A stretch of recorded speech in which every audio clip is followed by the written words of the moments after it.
नमस्कार, मैं हूं प्रज्ञा और आप देख रहे हैं एबी न्यूज। देश की राजधानी दिल्ली में एक बड़े और अंतर्राष्ट्रीय किडनी रैकेट का भंडाफोड़ हुआ है। दिल्ली पुलिस ने इस मामले में एक बड़े अस्पताल की महिला डॉक्टर समेत 7 लोगों को गिरफ्तार किया है।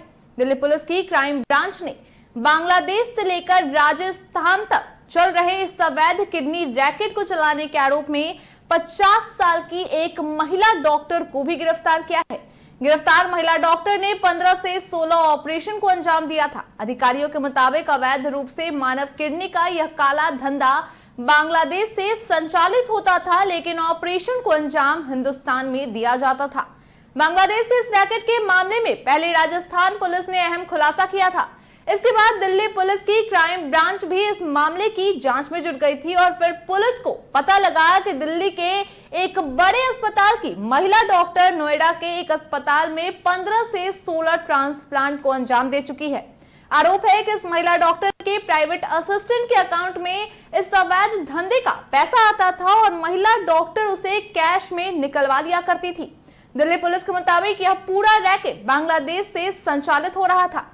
इसके लिए बांग्लादेश में रैकेट के लोग डायलिसिस सेंटर जाते थे और वहां पर देखते थे कि किस मरीज को किडनी की जरूरत है, उसकी पैसे देने की कितनी क्षमता है। एक बार अगर कोई मरीज 25 से 30 लाख रुपए देने को तैयार हो जाता तो फिर एक इंडियन मेडिकल एजेंसी के जरिए वह उसे इलाज के लिए भारत भेज देते थे।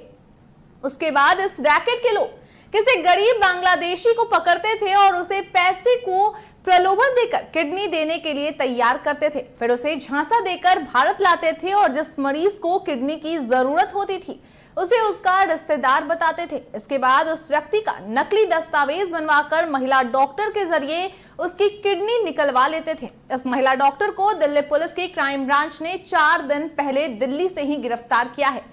मामला सामने आने के बाद अपोलो अस्पताल ने महिला डॉक्टर को सस्पेंड कर दिया। पुलिस के मुताबिक कुछ डोनर्स ने यह भी बताया कि उन्हें नौकरी के नाम पर हिंदुस्तान लाया गया और फिर यहां पर उसकी किडनी निकाल ली गई। वहीं महिला डॉक्टर की इसमें भूमिका सामने आने के बाद अपोलो अस्पताल की तरफ से इस पर बयान जारी किया गया है। अस्पताल की तरफ से कहा गया है कि महिला डॉक्टर को अस्पताल में पेरोल पर नहीं बल्कि उनकी सेवा के बदले फीस के आधार पर नियुक्त किया गया था। आईसी क्राइम ब्रांच ने एक अंतर्राष्ट्रीय किडनी रैकेट का भंडाफोड़ किया है, जिसमें 7 लोग गिरफ्तार किए गए हैं। इसमें 3 लोग बांग्लादेशी नेशनल थे, जो कि उनमें एक मास्टरमाइंड रसेल था और ये लोग वहीं से बांग्लादेश से किडनी के पेशेंट और डोनर को आइडेंटिफाई करके लाते थे, यहाँ लाते थे, यहाँ रुकवाते थे, उनके टेस्ट कराते थे और उनका ट्रांसप्लांट कराते थे। एक उनके साथ उनका ट्रांसलेटर था और एक डॉक्टर और डॉक्टर के 2 स्टाफ, तो कुल 7 लोग की गिरफ्तारी हुई है अभी तक।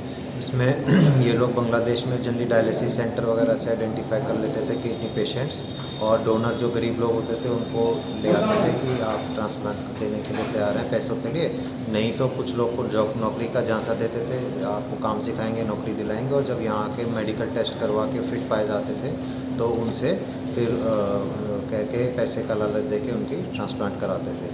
फिर उनके कागज़ वगैरह नकली बनवा के यहाँ पे उनका ये डॉक्टर्स जो थे उनका स्टाफ और वो मिलकर उनका कागजात वगैरह पूरे करवाते थे और फिर उनका ट्रांसप्लांट कराते थे। सर, कितने पैसों का लेन देन होता था डोनर और रिसीवर के बीच? कितने पैसों का लेन देन होता था सर?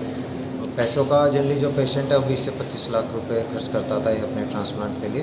बाकी उसमें केस टू केस सबका एज पर देयर केस वो वेरी करता था, वो पेमेंट। सर, 2 बड़े अस्पतालों का नाम सामने आ रहा है, दिल्ली का और यूपी के एक अस्पताल का नाम सामने आ रहा है। इनकी भूमिका क्या थी सर? इनमें तो जो डॉक्टर हैं वो वहाँ पे जाते थे तो वहीं पे ऑपरेट करते थे, अभी तक इतना ही रोल आया है। बाकी आगे कागजात वगैरह लिए जा रहे हैं और उनका भी आगे कोई भूमिका आएगी तो फिर उस हिसाब से मुनासिब कार्रवाई की जाएगी। एक आखिरी सवाल सर, अभी तक सर कितने लोगों का किडनी ट्रांसप्लांट इस तरीके से करवा चुके हैं? वो भी जाँच का विषय है जी, उसमें डेटा ले रहे हैं, उससे फिर आगे पता लग पाएगा टोटल कितनों की। डॉक्टर की सेवा को सस्पेंड कर दिया गया है। अस्पताल की तरफ से यह भी कहा गया है कि महिला डॉक्टर द्वारा यह काम किसी अन्य अस्पताल में किया गया था। शुरुआती जांच में इंद्रप्रस्थ अपोलो अस्पताल में ऐसा कोई भी कृत्य नहीं हुआ है। अभी के लिए एबी न्यूज में इतना ही, तब तक बने रहिए।